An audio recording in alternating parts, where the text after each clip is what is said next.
Good morning, ladies and gentlemen. Well, the risk dial spent all week in very neutral territory, and we can see that in this box here, basically between 10 and 12 and closed at 10. The moving averages are slowly coming in, which basically means we have another few weeks of sideways action to go before we're ready to do a thrust one way or another. Same happened in the weeklies. We are now at a minus 15. So I would argue another at least 3 weeks of going nowhere before we make a thrust one way or another. And the same in the monthlies, but you can look at all that yourselves without any problems. I would think here that we are at least 2 months away, if not 3 months away, from a thrust upwards. If it happens at all, either that or we fall right back down.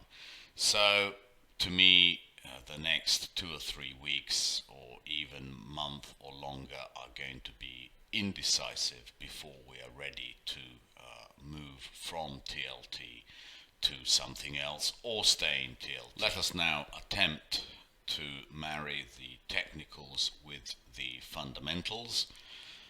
And what are the technicals saying? The technicals are saying that we got very overbought and now we're correcting that overbought situation. Would it shock to get an A, B, C kind of move down towards the middle of the dotted line, which is around 29.50? Absolutely not. I think that is actually favored. But what this compression tells us is that we shouldn't look for a continuation move which is sustained in either direction, neither up nor down. If we look at what the individual sectors are doing, they're doing very much the same as the overall index. Some are weaker naturally, some are stronger, but what it's saying is that we should really not expect too big a move in any component, and that we are really in a undecided phase. The only one that I think has got probably more room to come down is actually XLK, and I'll explain that later why that could be. It is the most volatile sector, and really it would not surprise to see a serious move down of about 6-7%, which in technology is not that much really. The sectors that I like, I will show you later. The main one being XLV. On a relative basis to SPY, because I think we are now in very much a defensive phase for the market, and XLV is probably the best defensive sector to be in. Having looked at the technicals, let's look at the fundamentals. I've inserted here a comparative yield. This is the US corporate master effective yield. So it's telling you that 2.25 is what you can get by just investing in US corporates, i.e. investing in the credit side as opposed to the equity side. The credit side should always yield less than the equity side simply because it's secured. Why would you pay more for the unsecured portion of the equity? There is absolutely no reason to do that. You would be mad to do it. Now, I've been asked by quite a few people to explain my Excel table, my very simple Excel table, and it's actually very simple. I'm trying to marry the current situation to a bond. And why is that? Because let us face it, the reason why we are in the situation we're in is because of COVID-19, and let us assume that COVID-19 one day will be solved. I mean, it's pretty logical to me that humanity has solved every problem it's been faced with.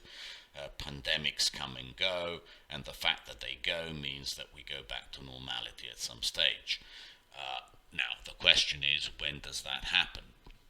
To me, it's reasonable that it should be sometimes in around 500 days' time, but whether that is 350, 450, 500, 600, it makes very little difference to the current yield. It makes about, every quarter, i.e. every 100 days, makes about 0.5% difference to the yield of the market. So this is not really the most important part. The most important part is what the full forward earnings, i.e. what forward earnings do we return to, if not in 2021, then in 2022. And what are we looking for? Well, it seems, it seems to me that we should be looking around $160 for the S&P 500 in full earnings. And really this is the other, these two, the multiple and the forward earnings, are the important parts. And I think the multiple should really not be less than 20. It could be 22, it could be 19, but 20 is a reasonable forward multiple, which $160 times 20 gives us a terminal forward price of 3,200 in 500 days time. Our current price is 30.60, and that is a current yield of 3.15.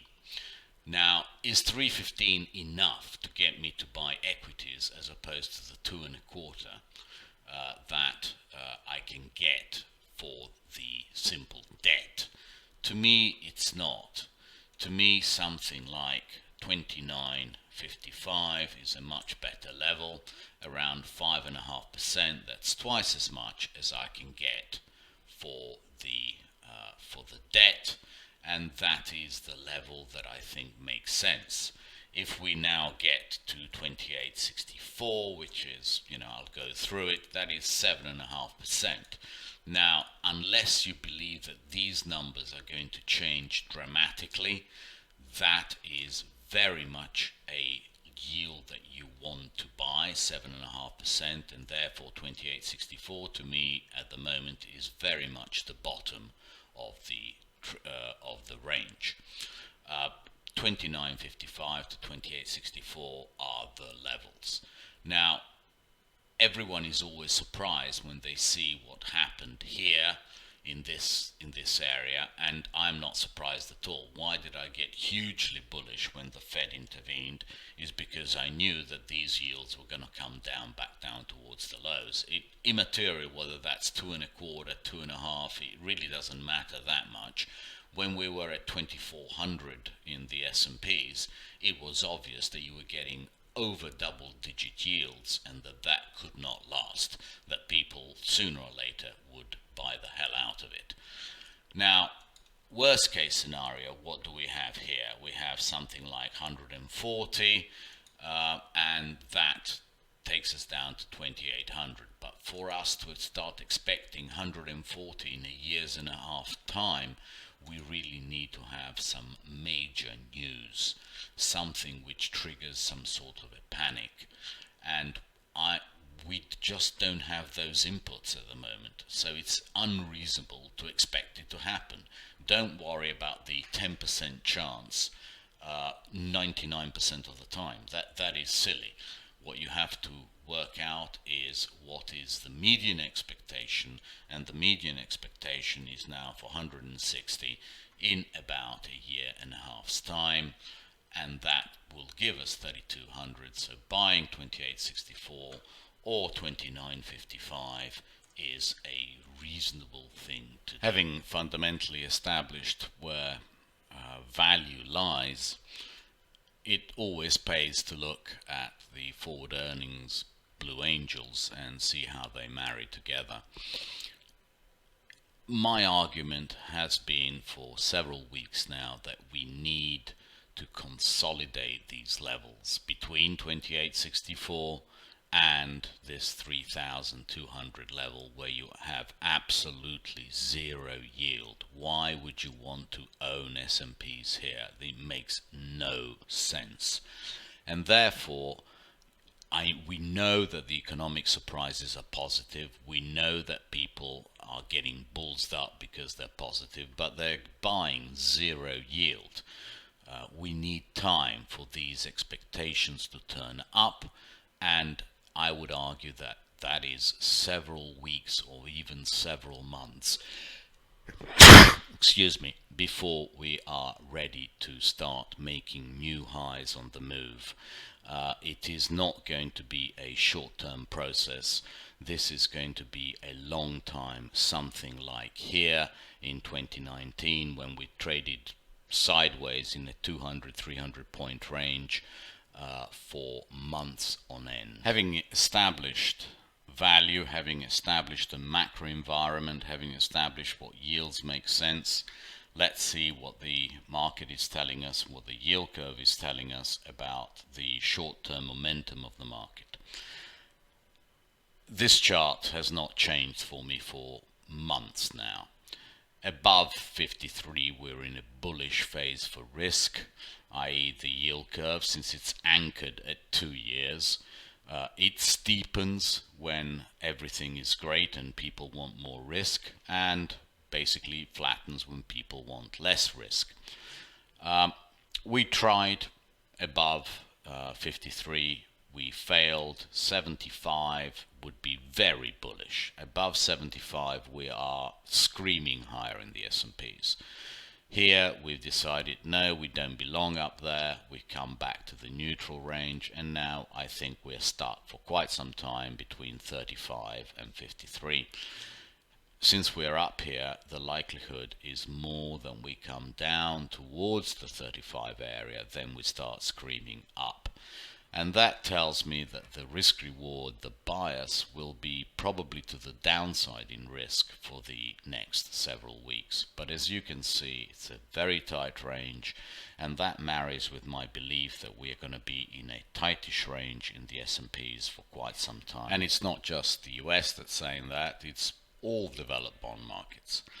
Those who have been following me for some time know that I drew this in months ago, and this is basically the differential between 10-year Germany and 10-year US.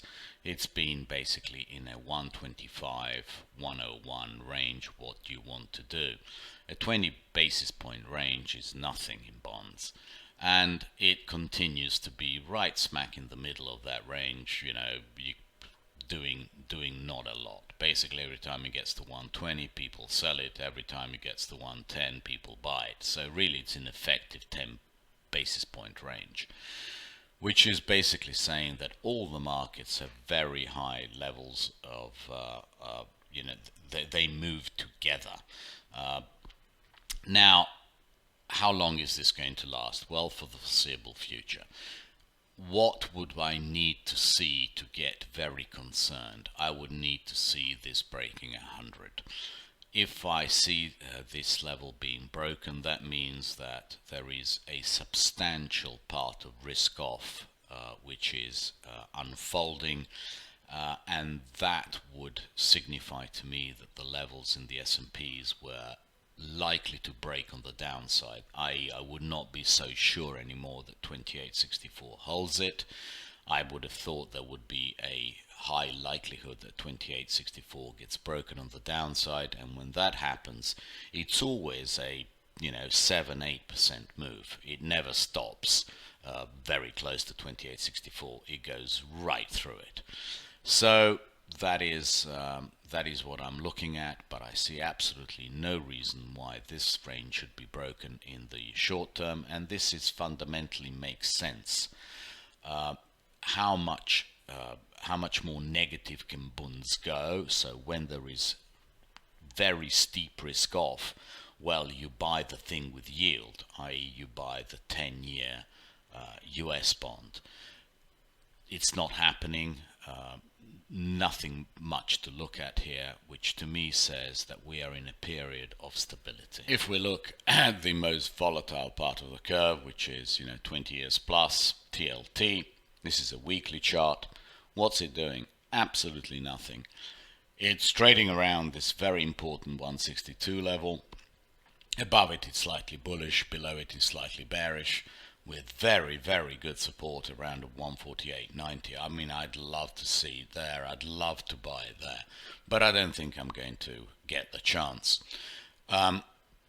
you can see that we are probably likely to go towards 170 in the next couple of weeks, and that would coincide with a mild bout of risk off in S&Ps, but nothing to write home about. I think here we are in a range for a significant period of time. The Fed has achieved its aim, which is to suppress bond volatility at low levels with high price levels of TLT.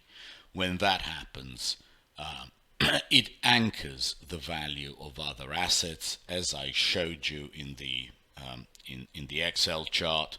The only thing that's going to make us move tremendously in risk is going to be a change in the valuation of the expected forward earnings, i.e. no longer 160 but 140 for some reason. It's not going to be the multiple component. The multiple, I think, is fairly stuck, or it has a floor around 20, simply because the price of TLT is so high. Now, if the price of TLT went down, you could see a lower multiple being argued successfully in the market. At the moment, I can't see that. I think TLT is stuck, and therefore a multiple of 20 to me is very, very reasonable. It could even be higher. My early warning for being wrong is the VIX. It's an excellent instrument for you to look at, and my risk level is 43. If we start closing a week above 43, I will know that something is afoot, and that I should not count on 2864 being the bottom anymore. To me, the bottom range at the moment is 2864 to 2954. That is where value I've determined lies in the S&Ps, and I'm happy with the yield they provide there. If now we get above 43 in VIX, something is badly wrong, and the market is expecting something that, is coming out of left field. I don't know what it might be, but to me, any kind of sale of VIX around 43 is an excellent risk reward for the time being, given the information that we have. If it starts closing a week above 43, something is bad, and I'm gonna run for the hills. In terms of where relative assets are trading, we are basically poised on a bit of a knife edge. This is SPY over TLT, while this is SPY over IEF, i.e. a shorter part of the yield curve. We are basically in the area that we have neutral value at. These levels here I've had for a long time, as I've had this dividing line between bulls and bears. As you can see, the market is strapped between the 50-day and the 200-day moving average, and this all fits in with what I've been saying, is that the market could easily trade in a 200-300 point range for several weeks, if not months. Makes sense to me. Where do we start being worried? We start being worried if the market now takes out this previous low and starts taking out this moving average, and closing the week well below this 183 line, and also closing the week well below this 250 line. Then we know that we're in a serious bout of risk off. If that happens to coincide with the VIX moving above 43, then we know we're in trouble. But at the moment, there is no reason to suspect that, and therefore I think that 2864 to 2954 area definitely holds the move down. As you know, I believe that spreads rule the world. It's all in the spreads. It's not in the individual levels of each individual contract, but their relationship between each other. Here we have XLV over SPY, and here we have XLF over SPY. I've been arguing for quite some time that if the S&P is going to go substantially higher, XLF must outperform SPY, and that is my divided line at 0.79. It's just not happening, okay? Every time that we've tried to go above it, we got slammed back down. it's impossible to start thinking that the problems are all over and that everything is going to be fine without thinking that the portfolio of loans which the banks have within XLF is going to be fantastic and there are going to be no losses on it. If that were the case, the banks would outperform. And it's not the case. The banks have been quite stable to actually not doing great against SPY for quite some time. They're more stuck at the lows rather than trying to return back to the highs, which tells me that to expect SPY to start going above 3150 or 3200 at the moment is just pie in the sky. It has no yield. None of the spreads are confirming it. Have a look at XLV over SPY instead. Boom, right here, we buy it. It just goes straight through the roof. I would now expect this to go to 33 or 33 and a half between, this kind of area, but 33 I'm out. What does that tell me? XLV, healthcare, defensive sector. When a defensive sector starts outperforming the SPY, you know that SPY itself is a bit sick.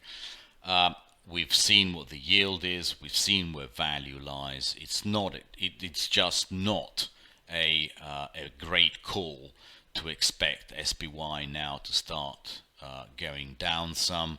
It's just logic. When a defensive sector outperforms like it's done from here upwards, you cannot be too bullish of SPY. Okay, and now let's examine all the time frames which are relevant in SPY to see what the reasonable levels technically are. Well, the first chart is a 195-minute chart, which basically breaks the day into two parts. Could this be an ABC? Yes, it's give you, if we have equality, it gives you a price target just above 28.64 at around, what is that, 28.86. We're splitting hairs.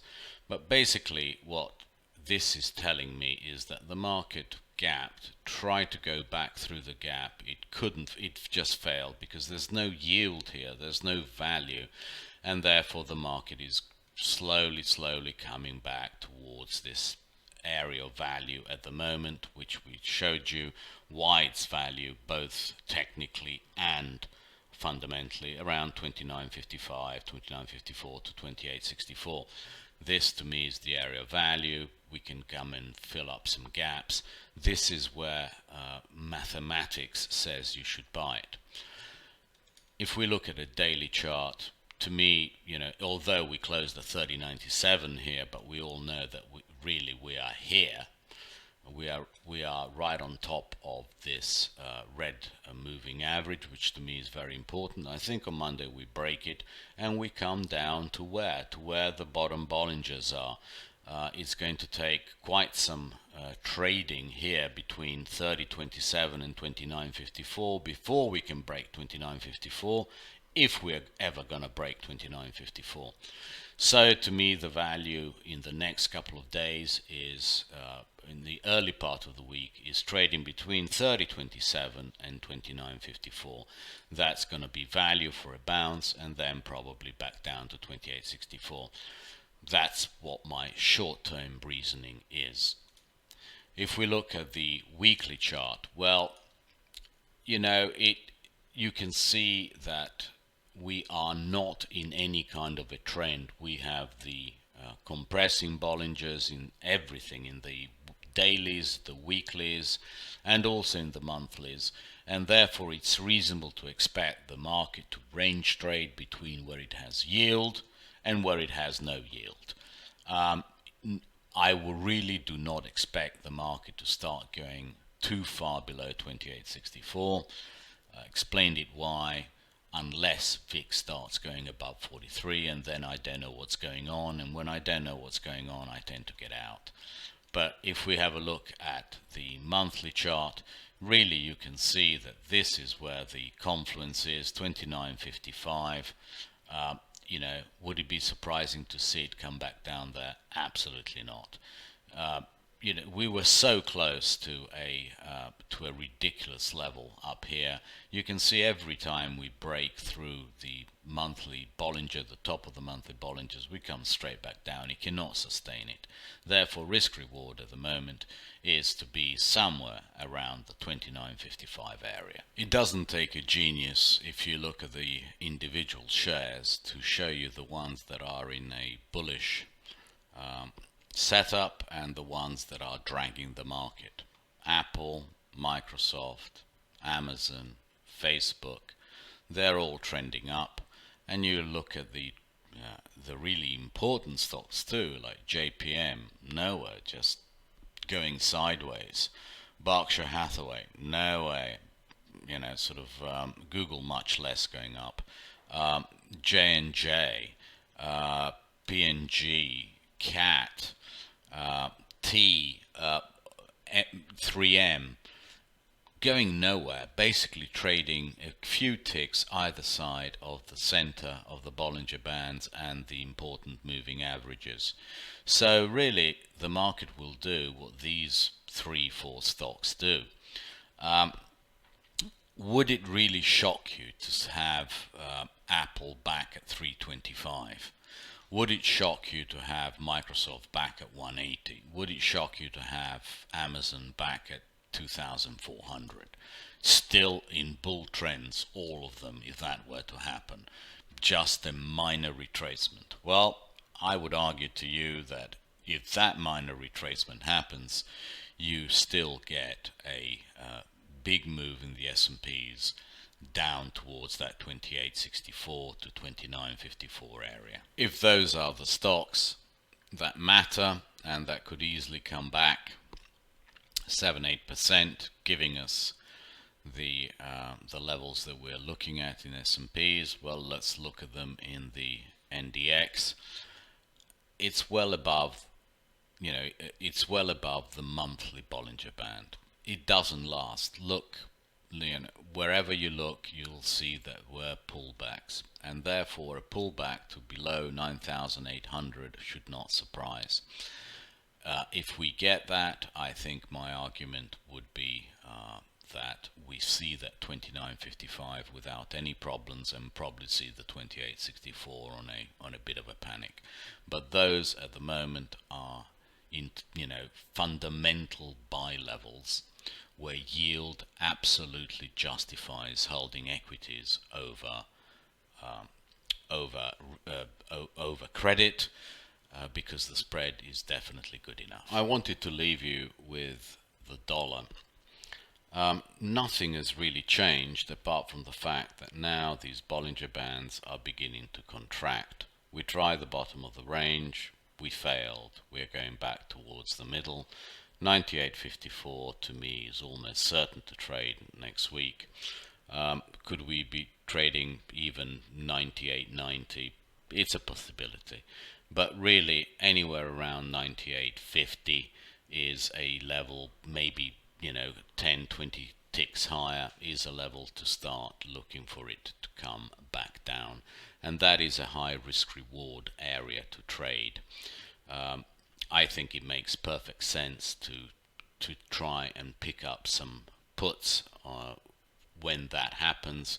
Anywhere between 98.50 and 99 is the level that I would favor for the dollar to turn and get some risk on, basically, because it's been quite obvious that the dollar's been trading with risk in an inverted way. So at the moment we have a dollar bull phase, which is actually coinciding with a risk off phase in the equity markets, and I think that stops somewhere around this level, between 98.50 and 99. Those are my objectives, and at that level I would be interested in picking up some dollar puts, and actually should coincide with picking up some decent calls in the S&Ps. And those DXY levels actually marry very well with Euro USD. This is a daily chart with this important line at 110.64. By Tuesday, Wednesday, if we are there or just below it at the 200-day moving average, which has now turned positive, what would you do? To me, it makes absolute sense that you would actually buy some Euro USD calls, around 110.20, 110. Those are decent levels, risk reward for the euro to go back up towards at least 112. And that is all I have to say for it. I mean, everything is coming in, all the Bollinger Bands are coming in, which tells me that we are going to have a period of stability. The only thing that would have me worried about any of these markets is a VIX above 43. That would no longer make sense. Thank you very much indeed, and tweet you on Monday.